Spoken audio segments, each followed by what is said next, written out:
Neat paper leak అయింది. ధర్మేంద్ర ప్రధాన్ రాజీనామా చేశాడు. ఆ జంజీ ఉద్యమం సక్సెస్ అయింది. అయితే అలాంటి ఉద్యమమే ఏపీలో తీసుకురావాలనేసి వైఎస్ఆర్సీపీ స్టూడెంట్స్ యూత్ ఫెడరేషన్ ఆలోచిస్తున్నటువంటి పరిస్థితి. ఆ నేపథ్యంలోనే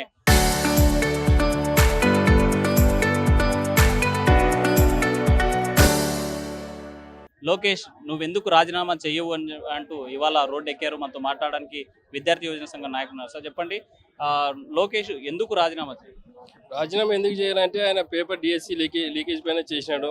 ఆయన చాలా దారుణాలు చేసినాడు. కొద్దిగా యువతకి చాలా అన్యాయం చేస్తున్నాడు.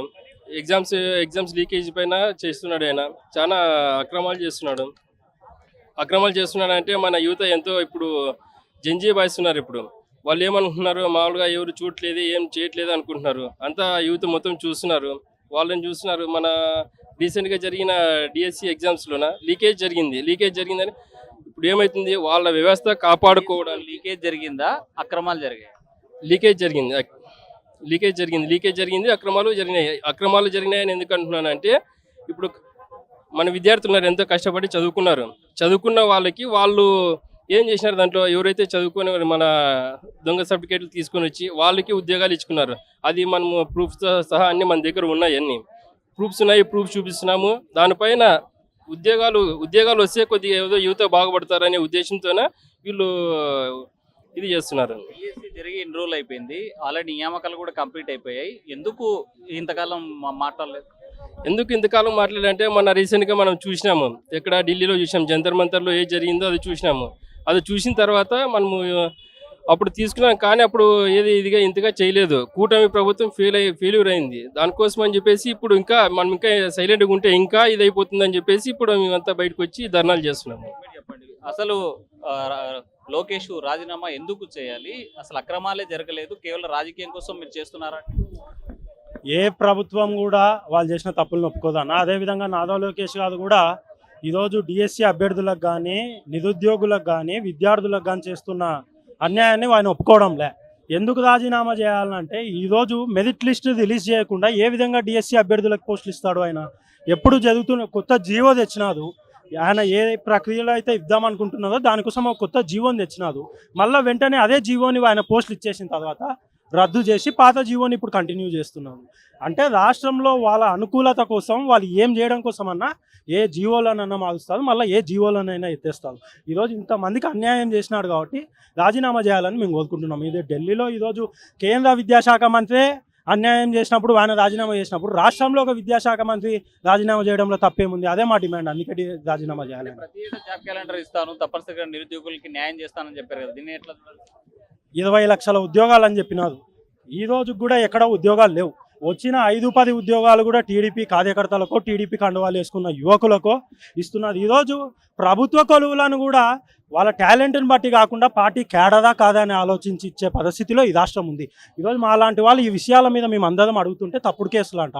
రోడ్ల మీద కత్తులతో పొడుస్తుంటేనో, రాళ్లతో దాడి చేస్తుంటేనో, కట్టెలతో కొట్టుకుంటుంటేనో వాళ్ళ మీద కేసులు ఉండవు. కానీ సార్ మాకు ఫీజు రియంబర్స్మెంట్ రాలే, మాకు నిరుద్యోగ వృద్ధి 3000 చెప్పినారు, అవి రాలే. ఇదో డిఎస్సి అభ్యర్థులకు నష్టం జరిగింది, అది రాలే. 20 లక్షల ఉద్యోగాలు మీరు చెప్పి ఇవ్వలే అంటే మా మీద కేసులు. ఈ రాష్ట్రంలో ఎన్ని అన్యాయాలు జరిగినా, ఏం జరిగినా సరే మాలాంటి సామాన్య యువకులు వాళ్ళని ప్రశ్నించకూడదు అనేది ఈరోజు వాళ్ళు పెట్టుకున్న రూల్స్ ఈ రాష్ట్రంలో. ట్రాన్స్పరెన్సీ కోసము ఎగ్జామ్స్ పెడుతున్నారు, రిజల్ట్ ఇస్తున్నారు, కావాల్సినటువంటి మెరిట్ అంతా చూస్తున్నారు. మరి ఎక్కడ వాళ్ళకి టీడీపీ కార్యకర్తలకు ఇచ్చినట్టు? ఈరోజు మెరిట్ లిస్ట్ ఎక్కడ రిలీజ్ అయిందన్నా, యువతంతకు వాళ్ళకి ఫోన్లో మెసేజ్లు పెట్టి మీకు ఉద్యోగాలు వచ్చినాయని చెప్తే సరే, వాళ్ళు నిజంగానే కష్టపడి రాసిన వాళ్ళకే ఉద్యోగాలు ఇచ్చింది అనుకుందాం. ఎప్పుడు ఇచ్చే విధంగా ఈసారి ఎందుకు ఇవ్వలే? మెరిట్ లిస్ట్ ఈసారి రాలే కదా. అసలు స్పోర్ట్స్ కోటాలో 2-3 లక్షలకు ఉద్యోగాలు అమ్ముకున్నట్ల మా పార్టీ కేంద్ర కార్యాలయం నుండి ఆధారాలతో సహా చూపిస్తే అవి సరే తప్పు అంటున్నాం. మేమే అబద్ధాలు చెప్తున్నాం అయ్యా. వైసీపీ యువకులం, వైసీపీ క్యాడరం మేమే అబద్ధాలు చెప్తున్నాం. సిబిఐ ఎంక్వైరీ వేయండి, మేము అబద్ధాలు చెప్తున్నామనే వేయండి. మీరు నిజం కదా, వేయడానికి ఏం భయం? ఈరోజు అవి వేయదు ఇలాంటి. కానీ అలాంటి యువకులు ఈరోజు నిరుద్యోగుల కోసం పోరాడుతుంటే మా మీద కేసు. అంటే కేవలం కొంతమంది మాత్రమే డిఎస్లో అక్రమాలు జరిగాయని చెప్పేసి వైసీపీ సంబంధించినటువంటి క్యాడర్ మాత్రమే మాట్లాడుతుంది. మీ దగ్గర ఎవరు బాధితులు లేరనే అన్నా పోస్టులు ఇచ్చినారు, 6 నెలలు అయిపోయింది. మేము 6 నెలల నుండి కూడా ఉద్యమం చేస్తున్నాం. ఈరోజు కూడా వాళ్ళ మీద వాళ్ళు నష్టపోతున్నారనే వైసీపీ తోడుగా ఉంది. ఈరోజు డిఎస్సి అభ్యర్థులకి ఎవరు కూడా తోడుగా లేనందుకే ఈరోజు వైసీపీ క్యాడర్ వాళ్ళకి తోడుగా నిలిచింది. ఆ విద్యార్థులంట, ఆ యువకులంట వైఎస్ఆర్సీపీ క్యాడర్ ఉంది కాబట్టి ఈ ఉద్యమంలో మేము కనిపిస్తున్నాం. ఫైనల్గా ఏం చెప్పదలుచుకున్నారు? ఏం లేదు. ఈరోజు డిఎస్సి అభ్యర్థులకు జరిగిన నష్టాన్ని ఇప్పుడు జరిగబోయేది ఏం లేదు. రేపు రాబోయే వచ్చే నెలలో పోలీసులకి, కానిస్టేబుల్కి కానీ, ఎస్ఐలకు కానీ నోటిఫికేషన్లు పడుతున్నాయి. రాష్ట్రంలో 10,000 ఉద్యోగాలు ఇచ్చే అవకాశం ఉంది, కానీ కేవలం 2,500 ఉద్యోగాలు మాత్రమే ఇస్తుంది. మళ్ళీ ఇది కేవలం వైఎస్ఆర్సీపీ మాత్రమే చేస్తుందని కాదు. నిన్న మొన్నటి నుండి పోలీస్ అభ్యర్థులు ఎవరైతే ఉద్యోగాల కోసం పోరాడుతున్నారో వాళ్ళు కూడా ధర్నాలు చేయడం జరుగుతుంది. ఈరోజు మీరు ఆ 5,000 ఉద్యోగాలు ఇస్తే డివిజన్ల వారీగా, జిల్లాల వారీగా, క్యాడర్ల వారీగా డివైడ్ అయ్యేలోపు 3-4 ఉద్యోగాలే వస్తాయి. ఈరోజు వాళ్ళందరికీ న్యాయం చేయండి. డిఎస్సి అభ్యర్థులు ఎట్లా మోసం చేసినారు, కనీసం వాళ్ళకన్నా న్యాయం చేయండి అని ఈ సందర్భంగా నారా లోకేష్ గారికి తెలియజేస్తూ సెలవు తీసుకుంటారు. డిఎస్సిలో అన్యాయం జరిగింది. అయితే రాబోయేటువంటి ఈ కానిస్టేబుల్ ఉద్యోగాల్లో ప్రతి ఒక్కరికి న్యాయం చేసేలాగా 10,000 ఉద్యోగాలతో నోటిఫికేషన్ ఇవ్వండి అని డిమాండ్ చేస్తున్నారు. మరోవైపు డిఎస్సిలో జరిగినటువంటి అక్రమాలపైన తప్పనిసరిగా సిబిఐ విచారణ జరిపించాలని విద్యార్థి సంఘం కోరేటువంటి పరిస్థితి కనిపిస్తుంది. చంద్రశేఖర్ హుస్సేన్, RTV, కర్నూలు.